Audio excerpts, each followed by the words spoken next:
Hi all, this is just a quick tag video, but I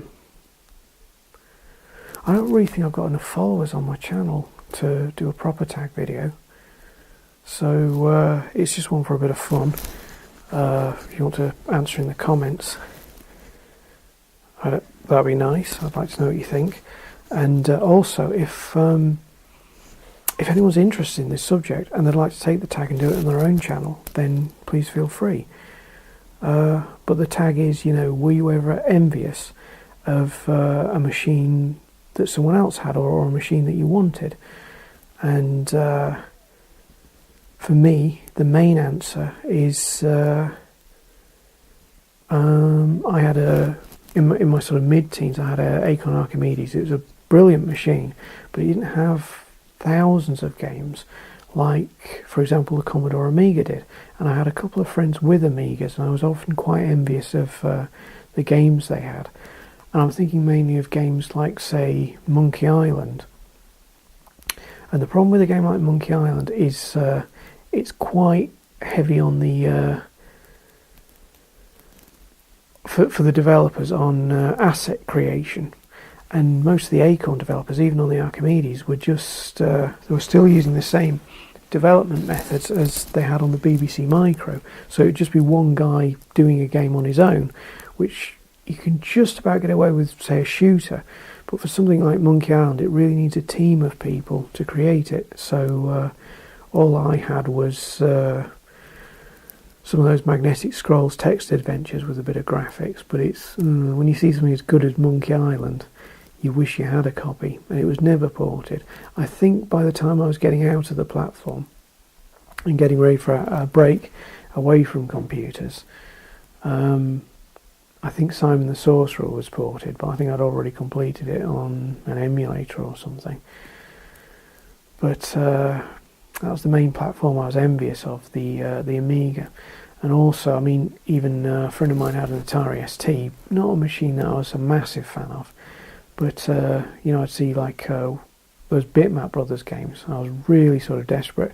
I really wished I had I could play those at home. So you've got the other one, sort of a secondary one, would be the sort of VGA PCs that were coming out at that time.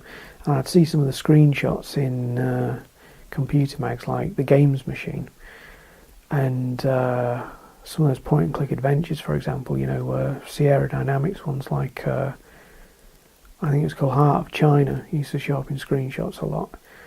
I would have loved to be able to play those at home, but I couldn't. I mean, it's different now. I mean, sometimes you get exclusives. You might get a PS3 exclusive. Is Uncharted I think that's a PS3 exclusive, and you might sort of wish you'd play it, but by and large, if you've got one of the three main platforms, you're going to be able to play most of the games, whereas it was quite different back in the day, because I mean, obviously if you were 20 years old and you still lived with your mum, you could maybe afford to buy all the different platforms, but by and large you were stuck with whatever you had. And I'm sure it was the same. There'll be many people who had an excellent machine like say a SNES, and sometimes they'd see an Amiga, they'd see some of the adventure games, some of the God games, flight simulators and things like that, and sort of wish that they could play them. And then again, it's just as likely there'd be some people who had an Amiga and only really use it for games, and they'd maybe see a SNES or a Mega Drive and wish they had them. So they were the two machines back in the day that I was quite envious of. The Amiga, for all of its excellent games, and the 386 PCs that were around at the time, very expensive, but just for the amazing specs and the amazing sort of, shall we say, serious games, your adventure games and flight sims and things like that, early 3D games, So that's it. Just a quick video about that. Something I was thinking of. Okay, and Okay, that's it. All right. Yep. Yeah, that's it. Yeah. Okay.